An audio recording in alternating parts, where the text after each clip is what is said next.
देखिए, दुनिया की लगभग हाफ पॉपुलेशन और क्वार्टर इकोनॉमी सिर्फ 5 कंट्रीज होल्ड करती हैं। ब्रिक्स 5 कंट्रीज का एक ग्रुप है जिसे आने वाले टाइम में सबसे बड़ा गेम चेंजर कहा जा रहा है। आज हम ब्रिक्स कंट्रीज के बारे में ही बात करेंगे। ब्रिक्स एक ऐसा ग्रुप है जो आने वाले टाइम में वर्ल्ड इकोनॉमी और पॉलिटिक्स दोनों को चेंज कर सकता है। इस वीडियो में हम ब्रिक्स के बारे में फुल डिटेल में बात करेंगे। Basically BRICS 5 big emerging countries का एक क्लब है जिसमें ब्राजील, रसिया, चाइना, भारत और साउथ अफ्रीका शामिल है। देखिए, शुरुआत में इसमें केवल 4 देश ही शामिल थे, इसलिए इसे ब्रिक कहा जाता था। 2001 में ब्रिटिश इकोनॉमिस्ट जिम ओ'नील ने इसे ब्रिक नाम दिया था, पर ईयर 2010 में साउथ अफ्रीका के जुड़ते ही ये ब्रिक्स बन गया। ब्रिक्स अप्रोक्सीमेटली वर्ल्ड की 42% पॉपुलेशन को रिप्रेजेंट करता है और करीब 25% ग्लोबल जीडीपी को कंट्रोल करता है और करीब 16% से ज्यादा ग्लोबल ट्रेड को होल्ड करता है। तो कहने का मतलब यह है कि ब्रिक्स ग्रुप वर्ल्ड का एक बहुत ही माइटी ब्लॉक है। ब्रिक्स की जितनी भी मेंबर्स कंट्री हैं, उन सभी की एक एक्सक्लूसिव क्वालिटीज है। हर एक कंट्री किसी न किसी फील्ड में एक मजबूत पकड़ रखती है। जैसे कि अगर ब्राजील की बात करें तो साउथ अमेरिका का सबसे बड़ा देश है और कॉफी, सोयाबीन और बीफ का वर्ल्ड का सबसे बड़ा एक्सपोर्टर कंट्री है। अगर रसिया की बात करें तो दुनिया की सबसे ज्यादा लैंड एरिया वाली कंट्री है।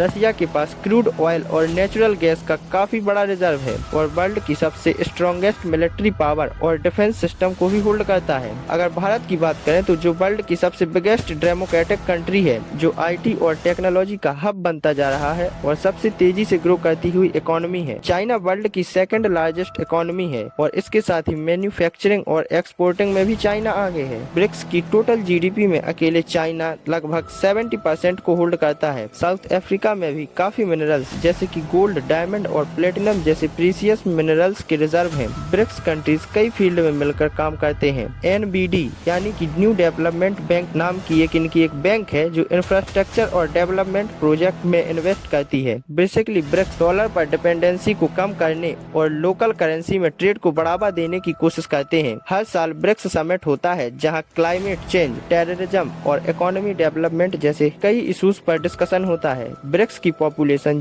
G7 कंट्रीज की पॉपुलेशन से 4 गुना ज्यादा है। न्यू डेवलपमेंट बैंक अब तक एशिया, अफ्रीका और लैटिन अमेरिका में अरबों डॉलर के प्रोजेक्ट का फंड कर चुका है। ब्रिक्स एक ऐसा डिजिटल पेमेंट सिस्टम बनाने की योजना पर काम कर रहा है जो वीजा, मास्टर कार्ड और स्विफ्ट को कंपटीशन दे सकता है। ईयर 2023 में ब्रिक्स ने अपने मेंबर्स को इंक्रीज किया और नई कंट्रीज जैसे सऊदी अरब, ईरान, यूएई, मिस्र और अर्जेंटीना को अपनी मेंबरशिप दी। देखिए, ब्रिक्स सिर्फ एक इकोनॉमिक ग्रुप नहीं है, बल्कि ये उन देशों की आवाज है जिन्हें अक्सर ग्लोबल साउथ कहा जाता है। आने वाले कुछ ईयर में ब्रिक्स वर्ल्ड की पॉपुलेशन और इकोनॉमी में बहुत बड़ा रोल प्ले कर सकता है।